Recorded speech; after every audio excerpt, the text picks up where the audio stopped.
고대 로마의 시인 베르길라우스는 아르케디아라는 완벽한 사회를 꿈꿨다.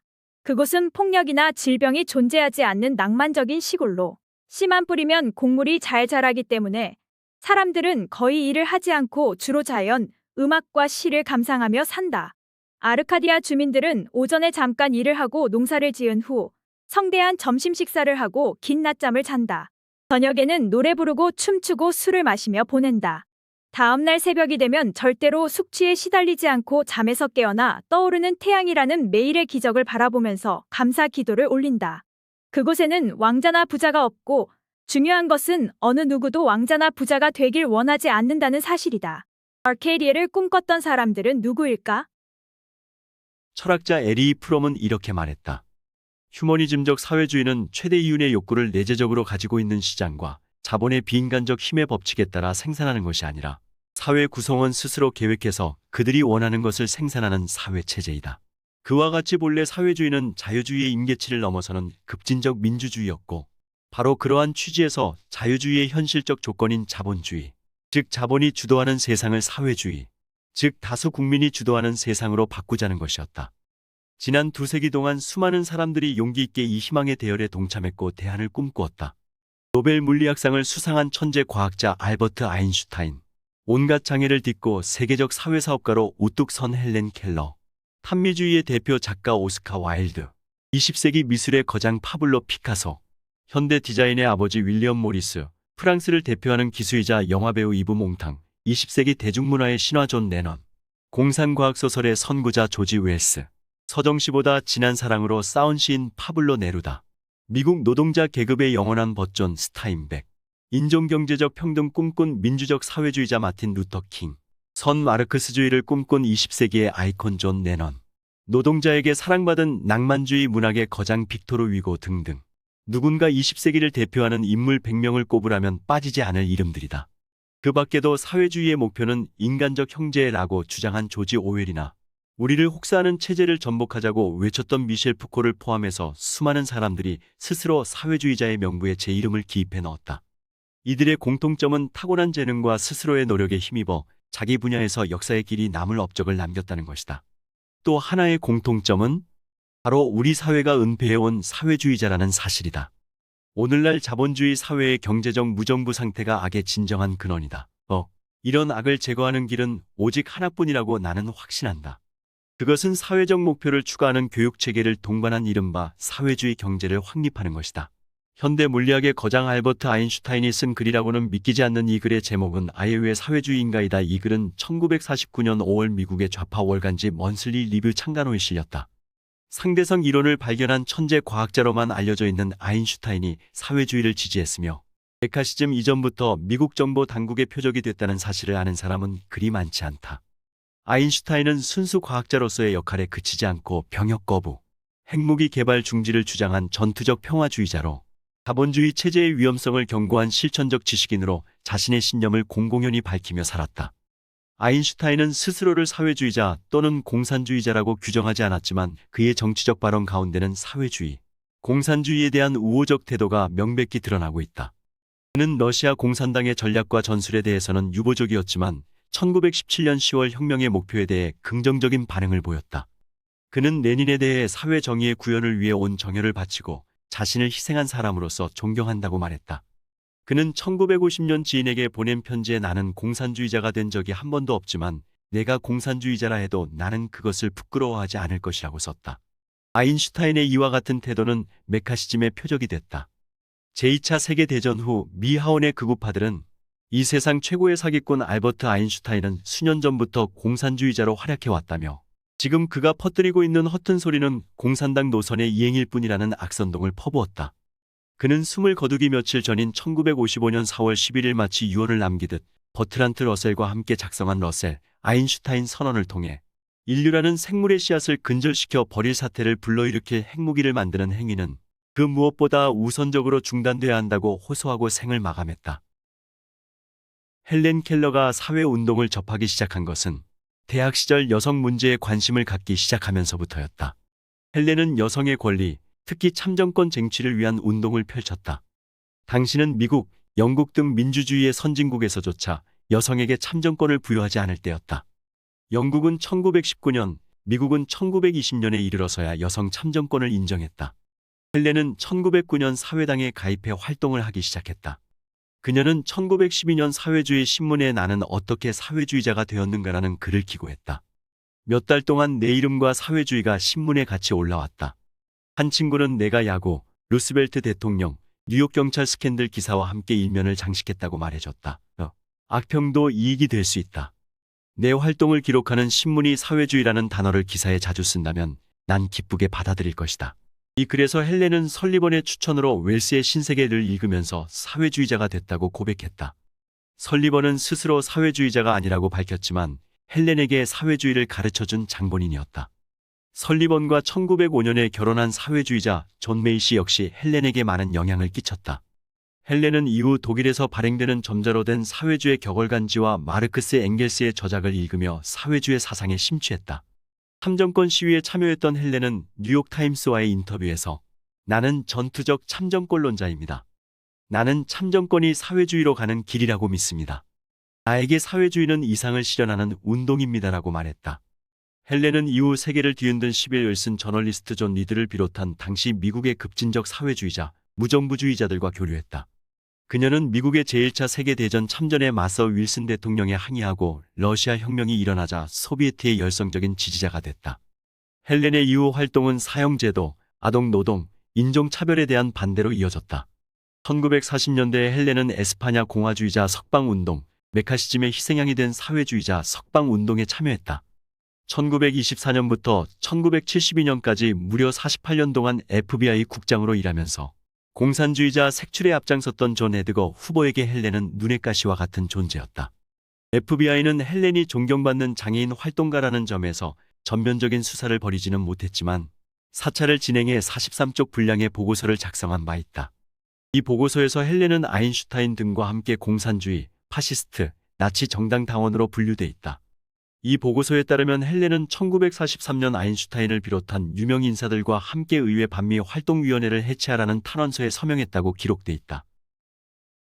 1914년 영국 노동당에 가입한 버트란트 러셀은 베트남에 대한 1965년 미국의 정책을 지지한 해럴드 윌슨 노동당 정부에 항의하는 뜻에서 당원증을 찢어버릴 때까지 50년 동안 당원으로 활동했다. 폭력을 배척한 평화주의자 러셀은 프롤레타리아 독재, 중앙 집권적 사회경제 체제에 반대했다. 따라서 그의 사회주의 사상은 협동적 소유, 탈중심화, 가치를 지향하는 동업조합 사회주의에 가까웠다. 그는 사회주의를 위한 변명이라는 제목의 글에서 사회주의는 경제적으로 볼 때 적어도 토지와 광물, 자본, 은행, 신용, 무역을 포함한 기본 경제권을 국가가 소유해야 하며 정치적인 면에서는 정치 권력이 민주적이어야 한다고 설명했다. 러셀에 따르면 사회주의는 여가를 고르게 분배할 수 있게 해주고 여성 해방을 가능하게 하며 예술의 발전에도 기여할 것이다. 러셀은 무엇보다 사회주의를 위한 가장 강력한 동거는 전쟁 방지라며 현대 자본주의가 전쟁의 원인임을 강조했다.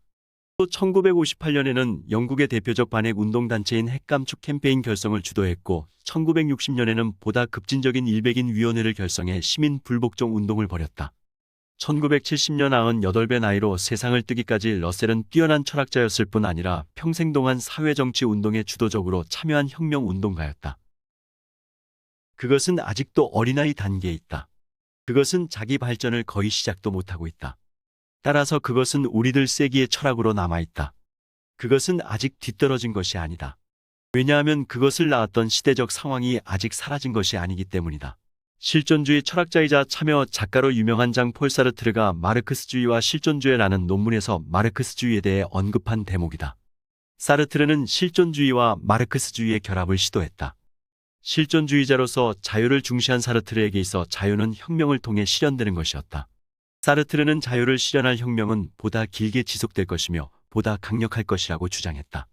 그는 민중 세력이 부르주아의 권력에 대해 부분적 승리를 거두고 진보와 반동이 되풀이되면 제한된 성공과 일시적 실패가 반복되는 이 싸움은 모든 권력이 완전히 해소되는 새로운 사회가 도래할 때까지 적어도 50년은 걸릴 것이라며 혁명은 하나의 권력이 다른 권력에 의해 전복되는 순간이 아니라 권력을 극복해가는 하나의 긴 과정이라고 지적했다.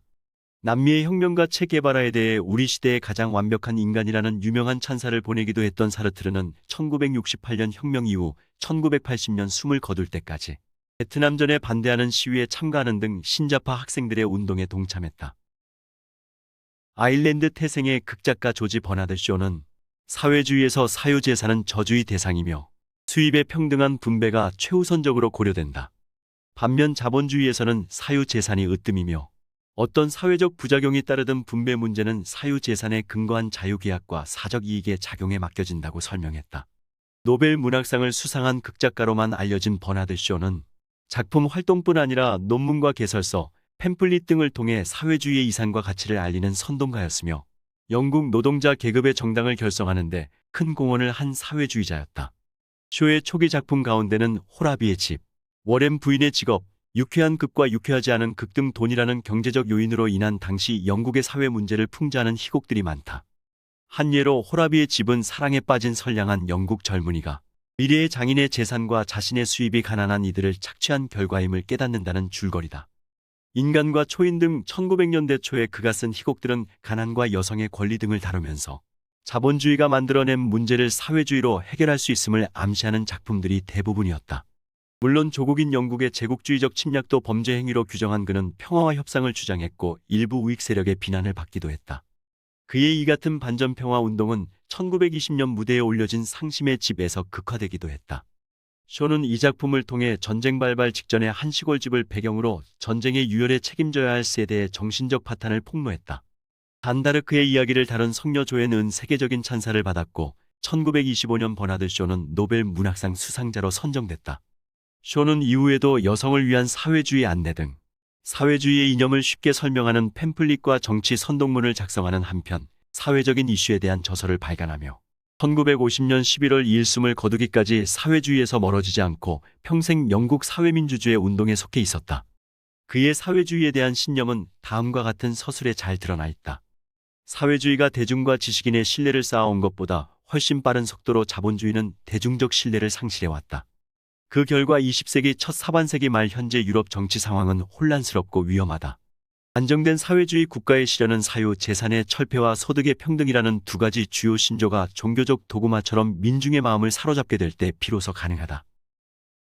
사회주의자이자 동성애자였던 오스카 와일드는 1854년 아일랜드 더블린의 문필가 집안에서 태어났다. 와일드는 20살 때 옥스퍼드 대학에 들어가 작가이자 사회주의 사상가였던 존 러스킨을 만나 가르침을 받았다. 이후 존 러스킨과 오스카 와일드는 19세기 말 영국 사회주의 사상의 형성에 큰 영향을 끼친 것으로 평가되고 있다. 오스카 와일드는 대학 시절부터 그의 광기를 드러내기 시작했다. 그는 옥스퍼드 시절 긴 머리에 기괴한 옷차림을 하고 다니며 눈길을 끌었고 종교를 모독하며 당시 사회의 위선을 공격했다. 그는 1878년 졸업 후 미국, 캐나다, 영국 등지에서 강의를 하거나 잡지에 기고를 하면서 당시 영국에서 유행하던 예술 지상주의의 대변인이 됐다. 오스카 와일드는 영국에서는 셰익스피어 다음으로 많이 읽히고 무대에 오른다는 말이 있을 정도로 널리 알려진 작가다. 그가 살던 빅토리아 시대 영국의 근엄함과 위선을 소설과 희곡을 통해 날카롭게 풍자했던 그는 동성애자라는 이방인의 길을 걷다가 조국으로부터 버림을 받았다. 그의 명예는 사망 100년 가까이 된 1998년에야 비로소 회복됐다. 오스카 와일드 사망 98주기인 그해 11월 30일 노동당 정부가 런던 중심부 트라팔가르 광장 근처에 오스카 와일드와의 대화라는 이름의 기념비를 세운 것이다. 동성애자임을 공개적으로 밝힌 바 있는 노동당 정부의 크리스 스미스 문화부 장관은 그는 편견에 도전한 인물이라며 우리가 오늘날 다양성을 존중하는 사회를 찬양할 수 있게 된 것은 여러 측면에서 오스카 와일드 덕분이라고 칭송했다. 사망 100년이 지나고 난 후 오스카 와일드의 삶과 문학 세계는 새로운 조명을 받고 있다. 사회주의와 탄미주의라는 일견 모순된 주장을 한 듯 보이는 오스카 와일드는 사적 소유가 악의 뿌리라고 주장하며 사회주의를 옹호하는 데 있어서 가장 철저한 입장에 서 있었다. 사유재산은 개인주의를 저해한다고 주장한 그는 사유재산을 철폐시킴으로써 우리는 참되고 아름답고 건강한 개인주의를 영위할 수 있을 것이며 아무도 물질을 축적하는데 자기 인생을 허비하지 않을 것이라고 지적했다. 이런 점에서 그의 사회주의 사상은 기독교적인 공동체주의에 가깝다. 하지만 오스카 와일드는 기독교식의 자기희생을 통해 사회 문제에 접근하는 것이 아니라 사적 소유제의 철폐와 같은 사회체제의 혁명적인 변화를 통해 해결해야 한다고 주장하는 사회주의자였다. 그런 점에서 그의 사회주의에 대한 급진적이고도 낙관적인 전망은 오늘날 영국의 좌파 역사가와 사회주의 정치 세력에 의해 다시 비춰지고 있다. 민주주의의 반대말이 사회주의나 공산주의라고 배우던 지난 시절 동물농장이나 1984년은 종종 아주 부정적인 이미지의 사회주의 체제의 참혹함을 보여주는 소설로 제시됐다. 1984년의 빅브라더는 스탈린이나 김일성이었고, 동물농장은 사회주의를 공격하는 풍자로 읽혔다. 하지만 이 두 작품을 쓴 영국의 작가 조지 오웰의 사회주의자로서의 생애와 사상은 가려져 있었다.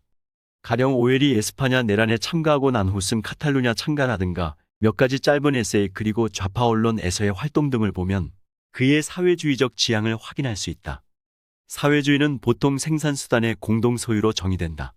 거칠게 보면 전체 국민을 대표하는 국가가 모든 것을 소유하며 많이는 국가의 피고용인이다.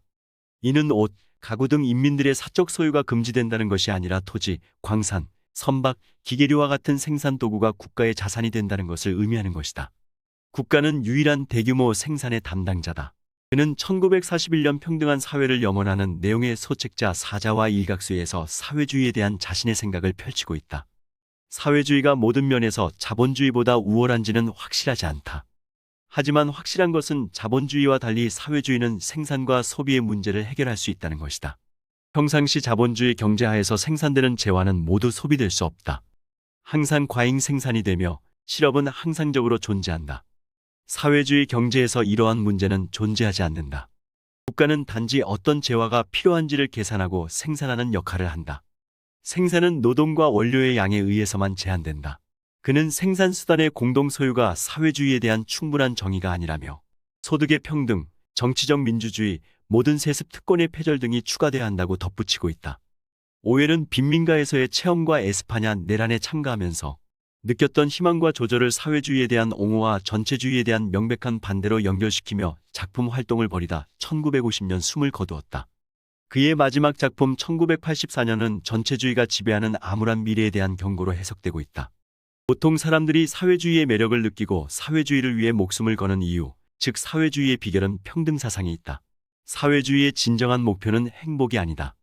행복은 여태껏 사회주의의 부산물이었고 우리가 아는 한 앞으로도 그럴 것이다. 사회주의의 진정한 목표는 인간적인 형제이다. 평등과 형제, 그리고 행복, 조지 오웰이 사회주의의 매력을 느낀 배경이다.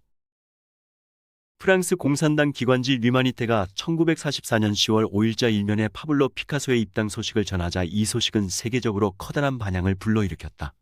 이미 1900년대 초 그의 나이 20대 때부터 세계적인 명성을 떨쳐온 당대 최고의 화가 피카소가 당시 63세 나이로 공산당에 입당한 것에 대해 많은 사람들은 단지 지나가는 일 정도로 폄하하거나 그의 작품 활동에 별다른 영향을 미치지 않을 것으로 봤다. 실제 많은 미술평론가들이 공산당 가입 후 피카소의 작품이 공산당과는 아무 관련이 없었다는 식으로 해석하고 있지만 피카소는 1973년 92의 나이로 숨을 거두기까지 30년 동안 프랑스 공산당의 공식 행사에 참가하는 한편 재정적 지원도 아끼지 않으며 열성적인 당원으로 활동했다. 물론 프랑스 공산당이 그의 작품 활동에 이의를 제기하곤 했지만 그는 끝까지 충직한 당원으로 남아있었다. 허버트 조지 웰스는 타임머신, 투명인간, 우주전쟁, 모로 박사의 섬 등의 작품을 통해 달세계 여행, 해저 2만 마일 등의 작가 줄 베른과 함께 공상과학 소설을 하나의 장르로 자리잡게 만든 대표적인 작가로 기억되고 있다. 어린 시절 세계 공상과학 소설 선집에 실려있는 타임머신이나 투명인간을 읽어보지 않은 사람이 있을까? 웰스는 타임머신 소설 안에 19세기 말 영국의 현실에 대해 자신이 갖고 있던 냉철한 계급 인식을 슬쩍 집어넣는다. 예를 들어 시간 여행자가 미래 세계를 소개하면서 지금도 런던의 빈민가 노동자들이 지상의 자연으로부터 완전히 단절된 인공적인 장소에서 살고 있지 않나요라고 말하는 것은 웰스가 영국 사회에 대해 갖고 있는 인식이 주인공인 시간 여행자를 통해 드러나고 있는 부분이다. 웰스는 공상과학 소설뿐 아니라 정치, 기술, 미래에 대한 날카로운 비평서를 잇따라 출간하기도 했다. 그의 사회 비평은 당시 점진적 사회주의 실현을 목표로 활동하던 페이비언 협회의 세 지도자, 즉 조지 버나드 쇼, 시드니 웹, 베이트리스 웹의 주목을 받았다. 세 사람의 권유로 웰스는 1903년 페이비언 협회에 가입하게 된다. 이 시기 현대 유토피아, 구세계를 대신하는 신세계, 최초의 것과 최후의 것 등의 저작은 웰스의 사회주의 사상을 보여주고 있다. 20세기 초 영국의 사회주의 조직 가운데 하나였던 페이비언 협회는 웰스가 보기에 심약한 지식인들이 모여 앉아 사회주의 개혁을 토론하는 소그룹 정도에 불과했다. 이에 만족할 수 없었던 웰스는 협회가 변혁을 선동하는 실천적인 조직으로 바뀌어야 한다는 생각을 갖게 됐다. 하지만 이를 반대하는 조지 버나드 쇼 등 협회의 지도부와 자주 마찰을 빚게 되자 웰스는 협회에서 영향력을 발휘하기 위해 집행위원 선거에 출마했지만 많은 지지를 얻지 못하고 낙선했다. 결국 웰스는 1908년 페이비언 협회를 떠났으나 사회주의를 향한 그의 투쟁은 이후에도 계속되었다. 1917년 러시아에서 성공한 혁명에 열광적인 지지를 보냈던 웰스는 소련에 들어가 레닌과 트로츠키를 상대로 국가 경영에 대해 강의를 하기도 했다. 제1차 세계대전을 거치며 웰스는 진보는 저절로 이루어지는 것이 아니며 인류의 진보를 위해서는 민중을 교육시키는 것이 최우선이라는 생각을 강하게 갖게 됐다. 그래서 역사의 개설, 세계사 개설, 생명의 과학, 인류의 노동, 부그리고 행복 등의 책을 쓰며 민중을 교육하기 위한 노력을 기울였다. 이들 작품에서 그는 세계라는 공동사회가 역사적, 생물학적, 경제학적으로 단일한 것이므로 사회학, 경제학, 인류학, 고고학, 생물학, 지질학 등 기타 여러 학문에 걸쳐 인류 전체가 이룩해낸 성과를 집대성하여 인간 중심적인 종합과학을 이루려고 했다. 웰스의 작품은 미래에 대한 비관적인 전망을 내놓은 것이 대부분이지만 이는 공상과학소설을 이용해 사회의 모순을 드러내면서 자본주의가 지속될 경우 계급 간의 차이가 더욱더 극명해져 발전이 부를 전쟁 가능성을 경고한 것으로 이해되고 있다. 웰스는 예언자로도 알려져 있는데 그는 탱크나 원자폭탄이 만들어지기 훨씬 전에 그것들이 전쟁에 이용될 것임을 얘기했고 라이트 형제가 비행시험에 성공한 지 얼마 지나지 않아 비행기를 이용한 폭탄과 가스의 살포를 예언하기도 했다. 진정한 세계인의 관점에서 인류의 과거를 연구하고 과학적 상상력으로 미래의 세계를 예측한 작가 웰스는 현실에서는 인류가 실현해야 할 사상으로서의 사회주의를 위해 노력한 사회주의자였다.